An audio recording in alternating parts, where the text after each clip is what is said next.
Maagang lumikas ang ilang residenteng nakatira malapit sa Marikina River dahil tumataas ang tubig bunsod ng pag-uulan. Update tayo sa unang balita live ni EJ Gomez. EJ. Igan, dito sa Marikina City, ambon na lang ang nararanasan sa mga oras na ito. Pero kanina, ang ulan dito ay malakas at tuloy-tuloy. Ang antas ng tubig ngayon dito sa Marikina River, umabot na sa 14.4 meters. Igan, kumpara sa nakalipas sa 2 oras, ang agos ng tubig dito ay mas malakas na.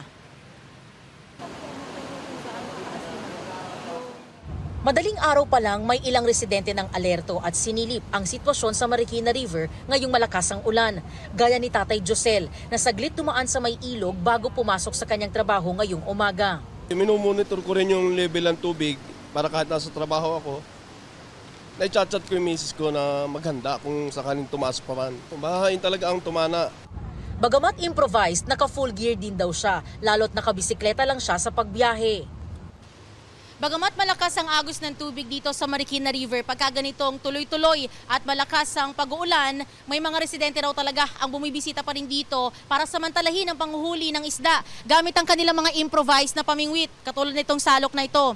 Kanina nga yung mga nakausap natin, no, ang huli nila, ito, mga tilapia, para raw sa kanilang agahan. Mahigit 20 po na huli namin, pagkain lang po ng pamilya, umiingat lang po kami.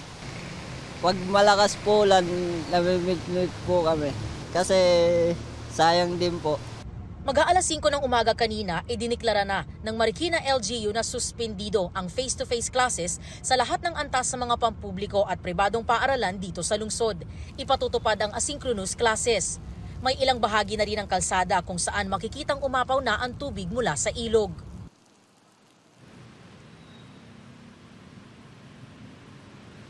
Igan, dahil nga umapaw na ang ilang bahagi ng ilog o riverside, ang tubig mula dito sa ilog papunta dito sa kalsada ng riverside, no, hindi na makadaan yung mga nagbibisikleta, motorsiklo at mga sasakyan. Gayun din, Igan, yung pag-agos ng tubig dito sa ilog, kasabay niyan yung dire-diretsong pag-agos din ng mga basura na aabot hanggang doon sa Pasig River na kadugtong nitong ilog na ito. At yan ang unang balita mula rito sa Marikina. EJ Gomez para sa GMA Integrated News. Igan, mauna ka sa mga balita. Mag-subscribe sa GMA Integrated News sa YouTube. Sa mga kapuso abroad, subaybayan nyo kami sa GMA Pinoy TV at sa www.gmanews.tv.